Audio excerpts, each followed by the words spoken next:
So, today we will talk about periodic trends and chemical reactivity.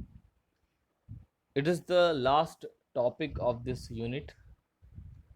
So, we will discuss this topic in a very precise manner.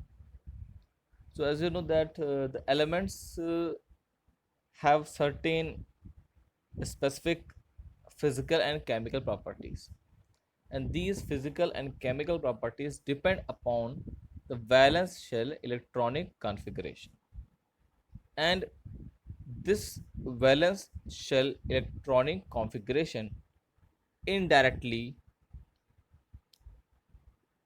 affects the value of number 1 ionization enthalpy, number 2 electronegativity, and number 3 electron affinity of elements.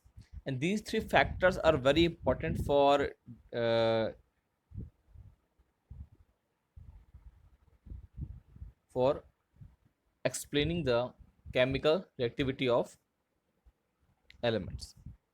So you can see in this figure that if you see the periodic table, so those elements which are present at the extremely left side of the table, these elements have lowest ionization enthalpy.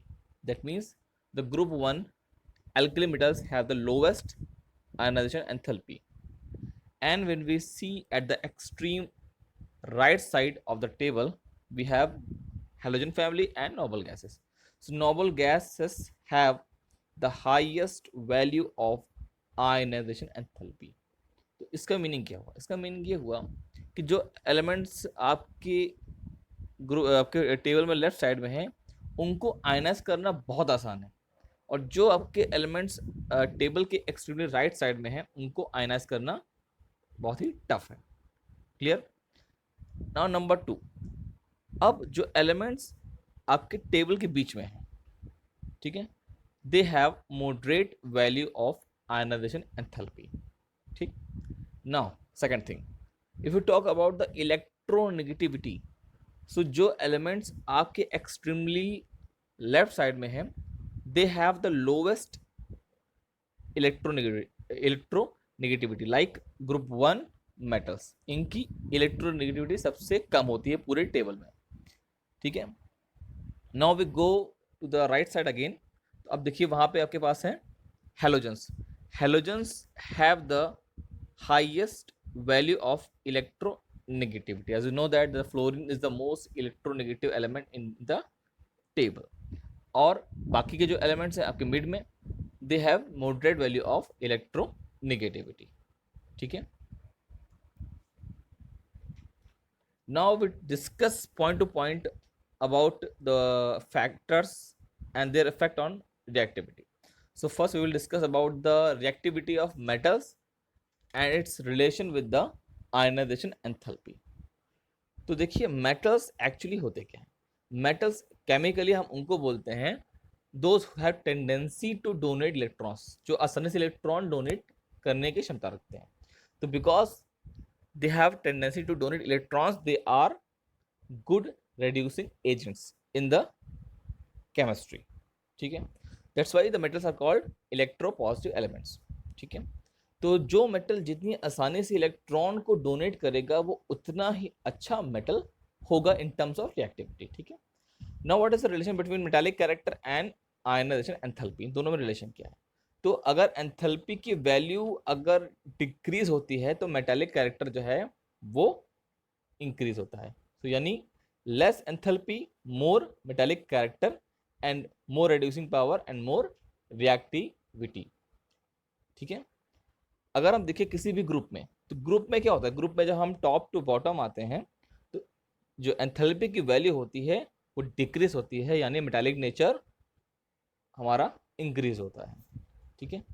वही जब हम period में left to right move करते हैं, तो enthalpy की value increase होती है और मेटालिक नेचर घटता है. यानी मेटल्स की रिएक्टिविटी क्या होगी?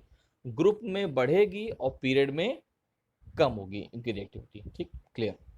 Now number 2 is relation between metals reactivity and electronegativity. So metals का जो मेटेलिक कैरेक्टर होता है उसका रिलेशन क्या है with the electronegativity is that when the electronegativity decreases the metallic character increases. यानी metals should be electropositive. जितना metal electropositive होगा उतना अच्छा वो metal होगा, और जितना ज्यादा वो electronegative होगा वो उतना ही खराब metal होगा. ठीक है. तो अगर हम ग्रुप में देखें तो ग्रुप में जब हम टॉप टू बॉटम आते हैं तो क्या होता है, इलेक्ट्रोनेगेटिविटी डिक्रीज होती है, इसीलिए यानी ग्रुप में जाने पर एक्टिविटी मेटल्स की बढ़ेगी. ठीक. अब हम देखिए पीरियड में, तो पीरियड में अगर आप लेफ्ट राइट मूव करते हैं तो इलेक्ट्रोनेगेटिविटी इंक्रीज होती है और मेटल्स की रिएक्टिविटी डिक्रीज होती है. ठीक. जैसे हम बात करें सोडियम और सीसियम, तो सोडियम सीसियम एक ही ग्रुप में मेंबर हैं. अगर कोई आपसे पूछे कि who is more reactive, so caesium और sodium. So because caesium is less electronegative and more electropositive than sodium, cesium is more reactive than sodium. Okay. And the last is metals and electron affinity. तो आपको पता है कि electron affinity जो है वो actually एक एनर्जी की वैल्यू होती है जो हमें बताती है कि इलेक्ट्रॉन ऐड करने पर एनर्जी रिलीज हो रही है या एब्जॉर्ब हो रही है. ठीक है. तो इन द केस ऑफ मेटल्स अगर हम ग्रुप में टॉप टू बॉटम आते हैं तो इलेक्ट्रॉन एफिनिटी जो है वो डिक्रीज होती है, मतलब tendency to gain electron decreases. यानी मेटल्स जो होते हैं वो उनको इलेक्ट्रॉन गेन करना जो है अच्छा नहीं लगता. ठीक है. They more likely to form cations than anions. ठीक है. Now in the case of period, when the electron affinity increases in the period, the tendency to gain electron increases because due to increase in effective nuclear charge. यानी जितना nuclear charge increase होगा उतना ही आसानी से वो atom electron को accept कर पाएगा. ठीक है. तो इन the case metals can take electrons when they have more nuclear charge and they have poor tendency to gain electrons when they have very low nuclear charge. ठीक है. सो इसका जो पार्ट 2 है वो हम कल डिस्कस करेंगे about non metals. Thank you so much.